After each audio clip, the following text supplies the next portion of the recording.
wonderful blessing of having an office talagang here in downtown Davao. The company has only been open 6 months and yet we're all the way in Mindanao na. Can you imagine? Yes. Grabe si Lord, nakakalula. In fact, nag-uusap kami ni Ana kanina, nandun kami nagpipicture kami sa malaking sign nyo. And sabi ko, grabe best, nakaka-proud. Di ba? Sobrang overwhelmed. Iyakin talaga ako. Pasensya na kayo. Nakaka-overwhelmed talaga na. Ilan years na ba tayo nagkakilala, Bes? 2014. 2014. In 2014, sa ibang company kami, ang dami namin hinanakit, alam niyo yung mga gano'n na pinagdaanan and everything. Pero, totoo pala yung sinasabi nila sa Bible na yung baptism of fire. Thank you, Bes. Di ba yung kailangan dumaan ka talaga minsan sa hard times para ma-appreciate mo rin. Eventually, yung pagdating nung lahat ng blessings ni Lord. Yes. At huwag mong i-take for granted. Yes. Mag-share lang ako ng konti. Sorry ha, sobrang emotional talaga. Ay! Woo! Time out! Okay, in year 2000, 2001, na-diagnose po ako ng breast cancer. Stage 2, right breast. Nakikita niyo, buo na ulit. Pinabelo ko na yan. And in 2001, stage 2 ako, I had to remove a large part of my right breast kasi nandun yung tumor. And sinabi po sa akin na cancerous siya. And 30 years old pa lang ako noon. So ang feeling ko, ang bata-bata ko pa, mamamatay na ako. Diba? Alam niyo siguro yung fear, lahat tayo, meron tayong fears. Pero yung, imagine niyo na lang yung worst fear niyo, i-magnify niyo by 1,000,000%. Ganon siguro yung dumating na fear sa buhay ko. And yet, at the time, because I was already Christian, which is why it's so important na talagang may relationship tayo kay Lord, is because pag dumating yung mga pagsusubok sa buhay natin, kahit na meron possibility na we won't make it, diba? There's a possibility na kunin na nga tayo ng tuluyan ni God, at least meron kang peace of mind deep inside na kahit ano pa mangyari, alam mo kung saan ka pupunta. Alam nyo, that gives you so much peace. And in spite of all the fear and all of that, talagang nagpursige. I prayed so hard. Sabi ko, Lord, kung trial lang to, kung may dahilan ka, kung may purpose ka para sa akin, why I am going to go through this journey, kasi everyday naman sa buhay ng tao is a journey until makarating ka na sa iyong dapat puntahan, which is either heaven or hell. Diba? And for us, hopefully, it is heaven, all of us. And during that journey, I prayed so hard that He would show me the reason why He allowed that to happen in my life. And that is when, after my first chemotherapy, where I lost all my immune system, ang average po ng immunity ng white blood cells sa katawan ng tao is between 15 and 20,000. Ang akin po, bumagsak ng negative. As in, walang-wala na. Ubos. In fact, so much so na kapag may pumasok na nurse na may sipon or nanggaling sa isang restaurant na meron siyang hinawakan na bagay na may virus or whatever, pwedeng ipasa sa akin, for sure I'll die. It was that bad, my immune system. Naka-reverse isolation po ako sa hospital, which means naka-bubble. Yung kama ko, naka-plastic siya. So, bawal kahit anong virus na makapasok po dun sa room ko. Kasi my health was so detrimental na even somebody na kakatawa man na nagkulangot sa labas at pumasok sa kwarto ko, pwede na akong hawaan ng whatever virus at mamatay ako. It was during that time that I begged my doctor to allow me to have a laptop. Kasi, imagine niyo, kunyari, itong stage na to, naka-cover ng plastic. Okay? At ako yung nasa loob, in a bed. Ano magagawa mo doon? Wala. Sabihin mo, can I borrow a book? The book, they don't know where it came from. So, they don't know kung may nag-handle na may virus. So, bawal. Can I watch TV? You cannot watch TV kasi, alam nga, may pasok nila yung TV sa loob ng bubble mo. So nothing, bawal lahat. Ang pinag-pray ko talaga, Lord, bigyan mo naman ako ng laptop. Kahit ano lang, para meron akong nagagawa sa loob. And they had to buy a brand new sealed laptop and give it to me inside. It was a nurse that came, she was naka-rubber outfit. Alam mo yung mga uniform ng nurse, di ba, blue? Pero ito, yung nurse ko, naka-blue pa rin siya, pero rubber yung uniform niya. Okay? As in plastic na makapal. Yun ang suot niya. Pinasok niya, naka-seal yung laptop, binuksan ko. Fortunately, may outlet sa loob ng bubble ko. So, nakapag-laptop na ako. And that's where I started to research for myself. What is cancer? How can I help my immune system? Lahat ng kinocomplain ko sa doktor, alam nyo, pag nagkikimo kayo, may 100 problems that come with it. Sabi nila, chemo is supposed to cure your cancer. But they don't tell you that it kills your immunity. Okay? 100%. They don't tell you that one of the major side effects is pounding headaches every day. So, di ba habang nagagamot ka for your cancer, binibigyan ka naman ng ibang mga problema. So, pag nag-complain ako ng masakit ang ulo ko na para akong may migraine, magdadala ulit another gamot. Na yung another gamot naman na yun, nakakasuka. So, the whole day, nagsusuka ka. Okay? Tapos, bibigyan ka naman another medicine to cover naman din pagsusuka. So, ano siya? Para siyang domino effect. Until I really thought, there has to be a natural way. Kasi puro gamot, puro pharma ang binibigay sa akin. Eventually, ang naisip ko, my God, magsasuffer sobra yung liver ko and my kidneys. Puro gamot ang binibigay. How will I be able to heal even if I overcome cancer? Okay? What about the rest of my body?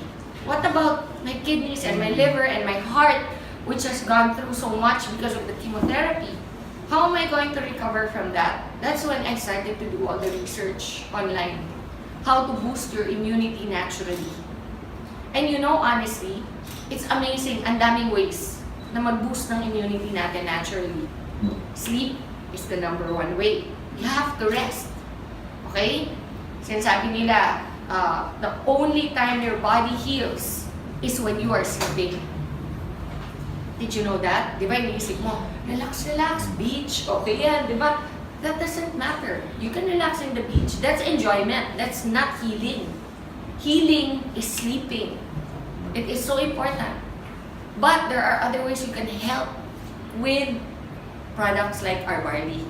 Ang daming product na pwedeng gamitin. But did you know, the #1 in the whole world that God created Himself is barley.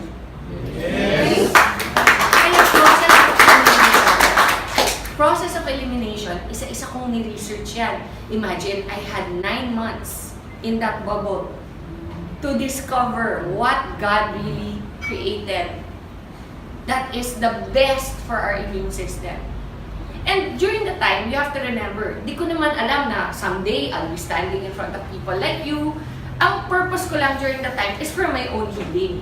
Yun lang yung focus ko na, okay, so kung ginagawa mo yung research and yung training of your own knowledge for yourself, it doesn't matter about anybody else at the time. Gusto ko lang mahila ko sa sarili ko. Okay, so that's how I focus my research. What will help me? You know, there's a saying, knowledge is power, correct? So you have to become knowledgeable. You guys this is now your business. Be knowledgeable. Don't take my word for it. Don't take the word of IAM or ICA or anybody in the company that will speak to you and tell you about the benefits or whatever. Hear us, listen to us, pero afterwards, go and do your own research. Kasi knowledge nyo yan, and that is your power. And that is what I did.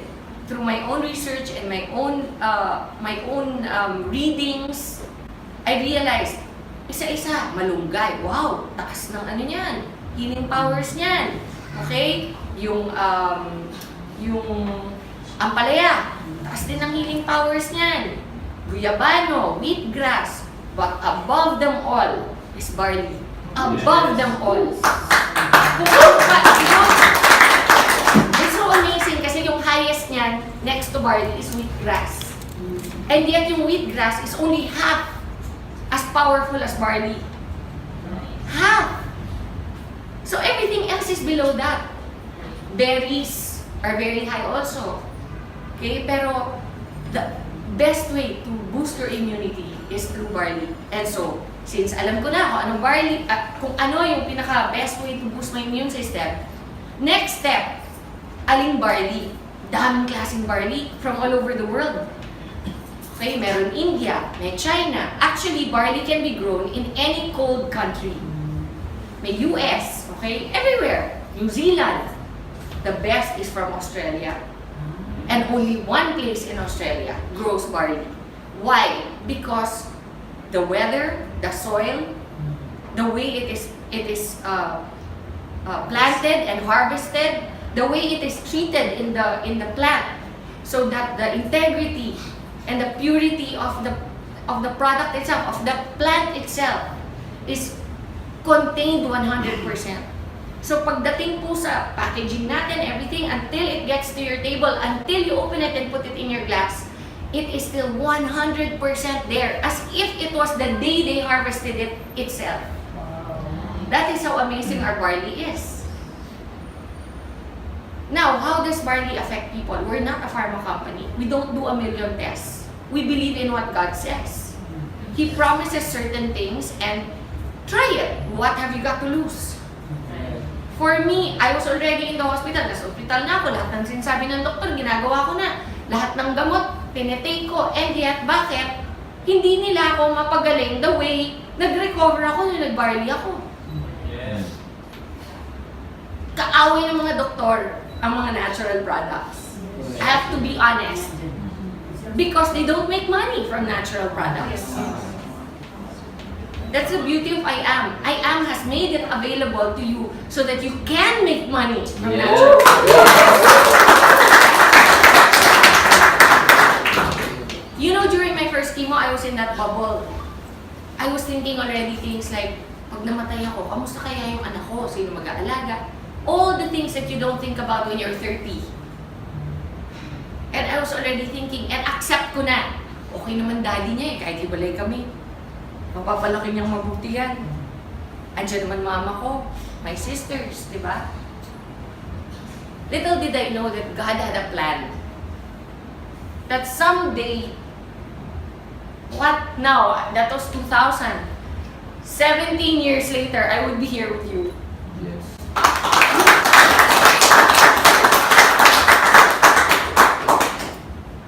Iba magplano si Lord. Do not assume to know. Grabe, for me, kaya ako very emotional kasi it's so real for me. It was a time when I really thought natapos na yung buhay ko. And then, every single time meron ganito na gathering or yung launch ng IAM natin, di ba, yung sobrang grateful ako na, wow God, binigay mo pa rin sa akin itong opportunity na makashare. Even if the worst thing happened to me in my life na because of that cancer, because of that experience, andito ako ngayon.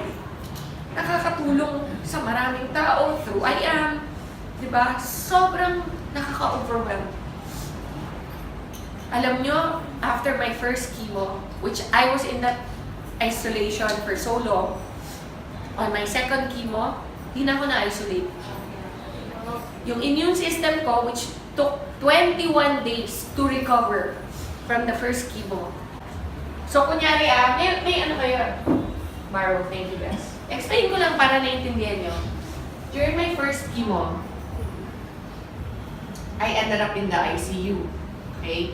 Yan, tama yan ha. Ako to. I'm not very good at drawing. Okay? Nakabubble yan. Ang first chemo, say day 1. Ito pala. Wala pala. Wala. Day 1 yan. Day 1. First chemo. Ang treatment ko is 4 chemos, dapat. And then after the 4 chemos, 21 days of radiation therapy. So on day 1 of my first chemo, the doctor already told me na you have to recover, your white blood cells will be wiped out. It's natural, sabi niya. Your second chemo is 21 days from now. Within 21 days, your white blood cells have to be recovered. If not, we cannot give you the second chemo. Okay? And if we cannot give you the second chemo, you will go back to the first again. Can you imagine? Yung first pa lang na gusto ko na mamatay. May 3 pang matitira. Tapos pag disqualify, uulit. Makakailan ako. Yun yung nasa mind ko. So, kailangan talaga ma-hit ko yung 21 days. Parang parang hindi, parang quota sa kailangan ma-hit yung sapphire. Diba ganun eh? Actually, except that this is for your life.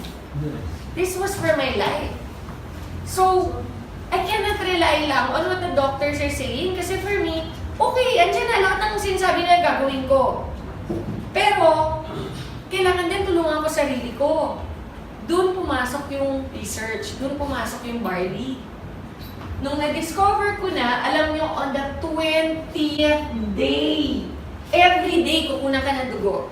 Every day for 21 days.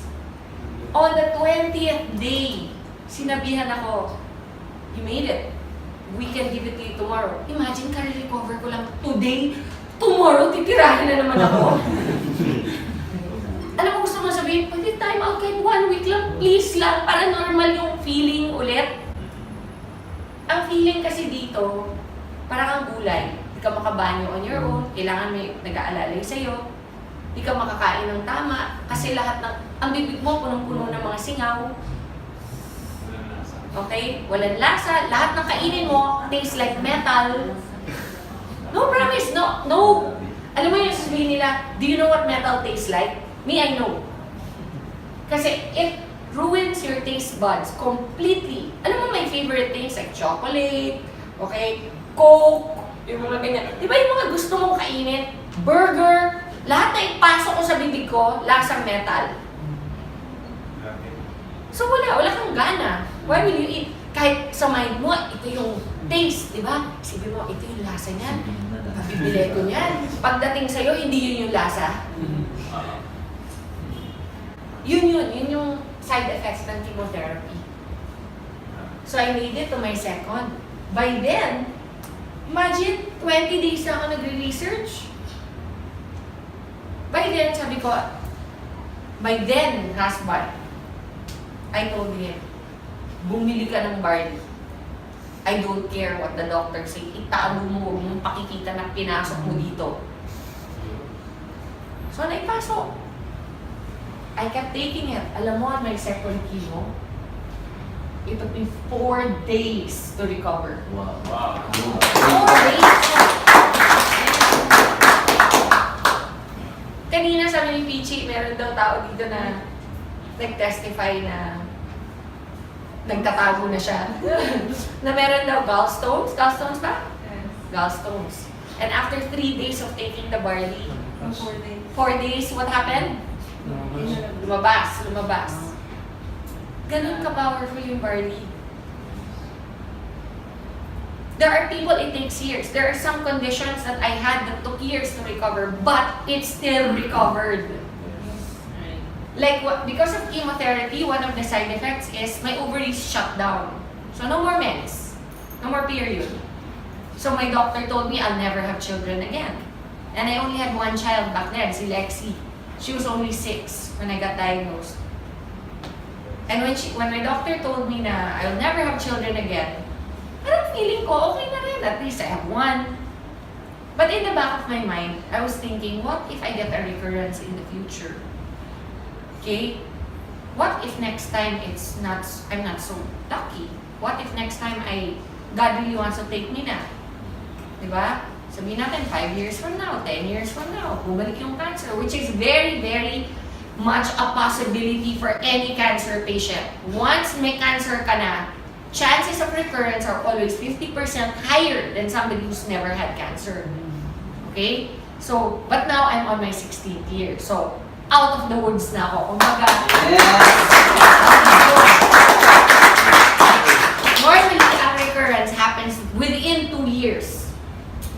Kung hindi ka pa graduate nung 2 years mo, hindi ka pa out of the woods. Pag nakagraduate ka na ng 2 years, your next is 5 years. That's your goal. Pag nakagraduate ka ng 5, 10. Sometimes, even at 12 or 13, nagkaka-recurrence pa. Okay? So you are not out of the woods. For me, it's been 16 years. Plus, why do I know I am cured?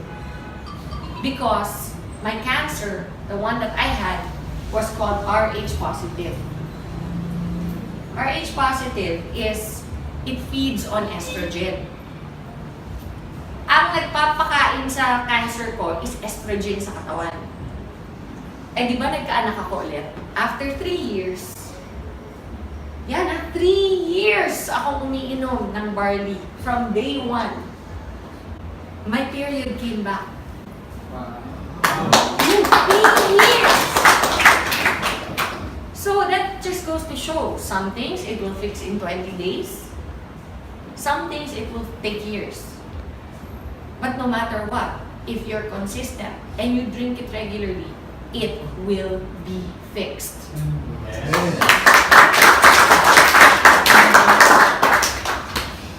So on the 3rd year, I got pregnant and I have my son. During my pregnancy, all my doctors were going crazy. Nako, that's so dangerous. You have to have a medical abortion immediately. You have to do this, you have to do that. Nako, you cannot. You're a cancer survivor. Do you want to get cancer again? Yun yung sinasabi sa akin. Because nga, when you get pregnant, what goes up in your system? Estrogen. Correct? When estrogen goes up, I'm feeding the cancer. So whatever is dormant, whatever is sleeping in my system will wake up again. And it will be fed. And I will get it again. Yun yung fear. Even my mom, iniiyakan ako. Hindi daw ba sapat na pinadaan ko na sa kanya one time? At uulit pa ako. I'm so selfish. Lahat! I heard it all! You're a selfish person. You're only thinking of yourself. Lahat yan. Sinabi sa akin. But you know, I knew. In my heart, I knew. God will not allow this if there's no purpose. Yes. Yes. And you know, now my son is 12. Imagine he's 12. What if I had an abortion? He'd not be here. Yes. You know? And he brings everybody so much joy. Not just me, my mom, my daughter. And you know, when I found out I was going to have another child, you know, I knew in my heart it was going to be a boy. Hindi ko pa alam yung sex. Pero in my heart, I knew God promised. He said to me, you're gonna have a son. You know, from the day that I knew I was pregnant, alam ko lalaki.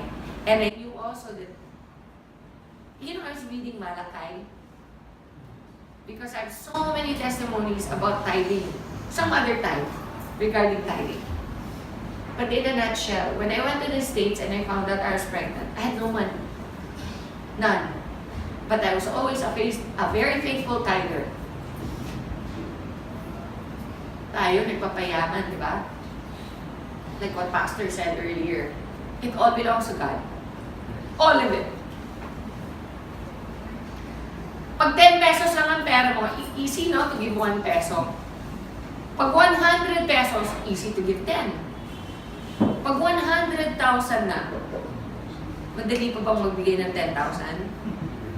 Or, pag 1 million na, kaya mo magbigay ng 100,000? Harder, di ba? Why? It's relative. It's the same ratio. Why does it become harder?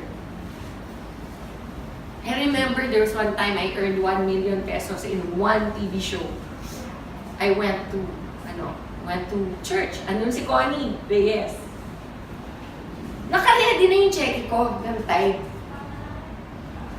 Pero, hindi ko mabigay sa church. Sa Victory.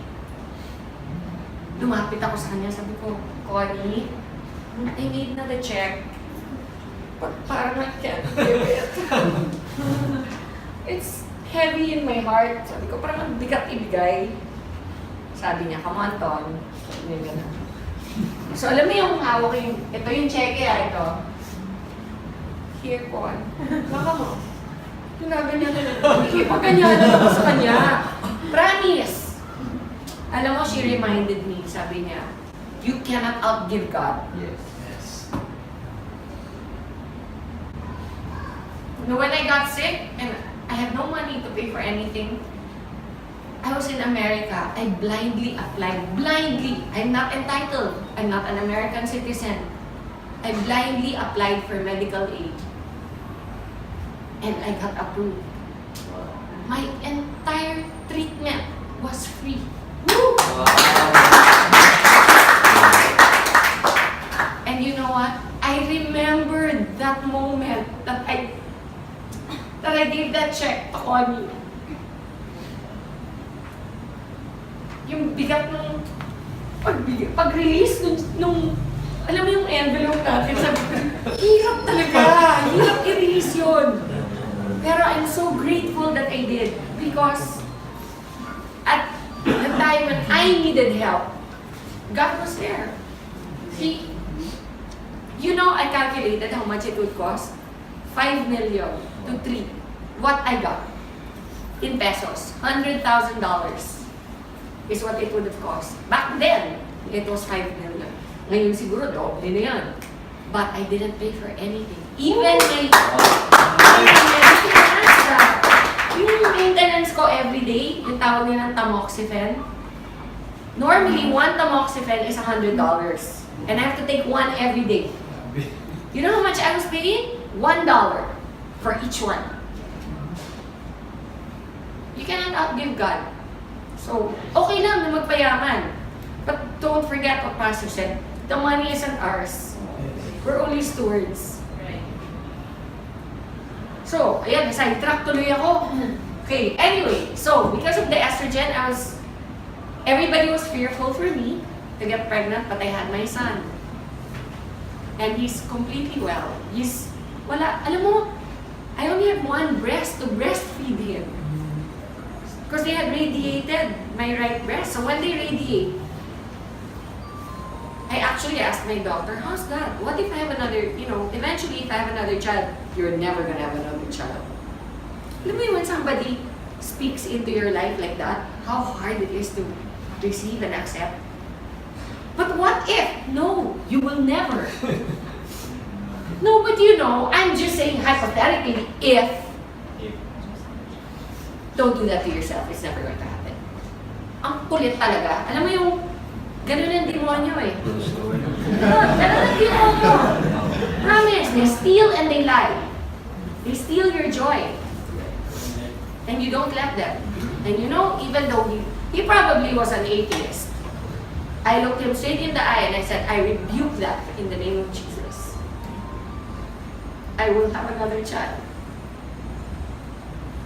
And when eventually I got pregnant, 3 years after, I was already here. I was so excited, I called him. My oncologist in the States, I called him. Hirap pa get through. Dami, that oncologists in America are one of the richest because people get cancer all the time. So they always have patients. It's a business. Normally, they don't even know you. They don't remember your name sa dami. Pero ako, natandaan niya. Kasi number 1, I'm not from there. I'm from the Philippines. Number 2, maganda ako eh. What can I say? Diba? I must have made an impression. Diba? Number 3, which is probably most likely the reason why he remembered me, I was his youngest patient. Okay. I was only 30. Most of his patients are 60, in their 50s, ganyan. Siyempre, siguro, tuwing ako yung papasok sa office niya, happy siya. hindi masyonda yung pumasok, di ba? Hindi Jurassic. So, nagkaroon kami ng banter nung aking doktor.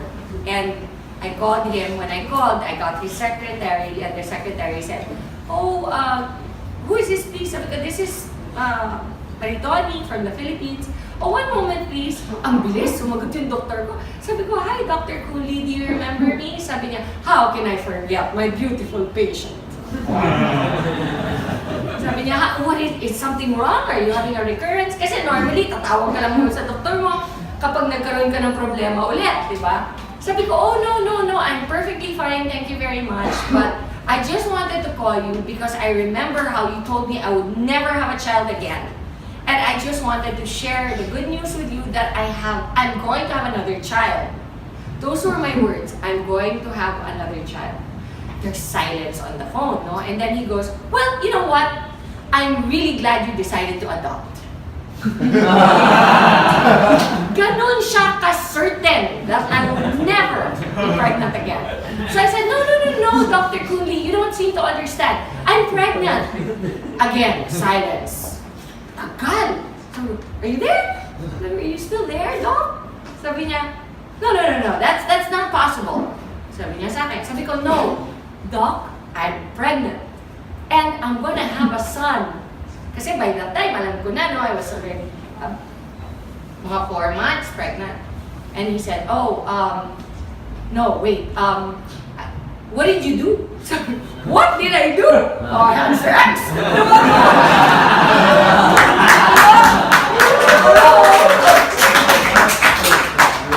No, but, you know, I said to him, "Nothing, I didn't do anything." He goes, "No, you must have done something."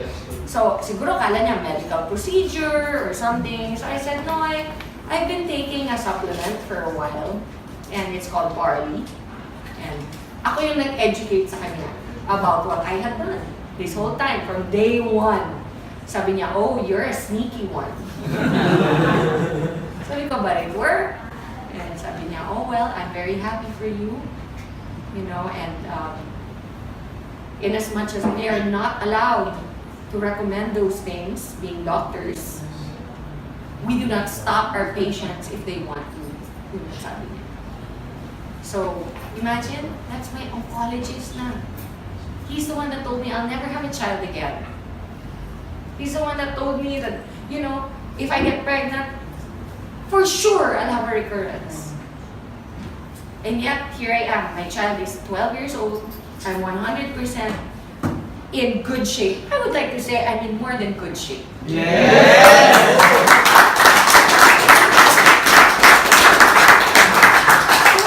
Sinishare ko lang to para malaman niyo kung saan nag-umpisa yung barley natin. It has come a long way. When I first met IAM, you know, and he told me he was interested in the barley, parang protective pa ako. Di ba yung parang ayokong i-share? Kasi parang ang feeling ko, baby ko to eh. This is my baby. This is what helped me survive. And then after a year of friendship that developed between us, I could feel where his heart was. And I knew that his purpose was aligned with mine, which is that we want to help people. We want to help people get better. We want to spread the love of God more than anything. And one of the ways, ironically, is through one of the toughest things I've ever had to go through in my life. And something that I discovered during that time.